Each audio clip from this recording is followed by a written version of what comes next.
World cup cricket की नाकिस कारकर्दगी, PCB ने बाबर आजम को कप्तानी से हटाने का फैसला कर लिया। नया कप्तान कौन होगा, नाम मंजर आम पर आ गया। टेस्ट, वनडे और T20 कप्तान बाबर आजम अब बतौर खिलाड़ी खेलेंगे। बाबर आजम बतौर कप्तान इस्तीफा देंगे तो बोर्ड कबूल कर लेगा।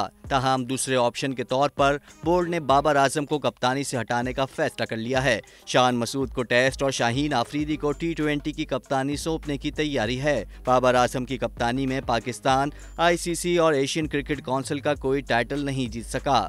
पीसीबी की डायरेक्टर आलिया रशीद ने निजी टीवी को इंटरव्यू में कहा कि क्रिकेटर्स ही क्रिकेट के मामलात देखेंगे। चेयरमैन से साबिक क्रिकेटर्स की मुलाकात पर अभी हतमी राय देना कबल वक्त होगा। यूनुस खान कराची एकेडमी में अच्छा काम कर सकते हैं। मोहम्मद हफीज बेहतरीन इंतखाब हो सकते हैं। तर्जुमान ने कहा कि सुहेल तनवीर जूनियर सिलेक्शन के लिए अच्छा इंतखाब हो सकते हैं। चेयरमैन अभी मामलात को खुद देख रहे हैं।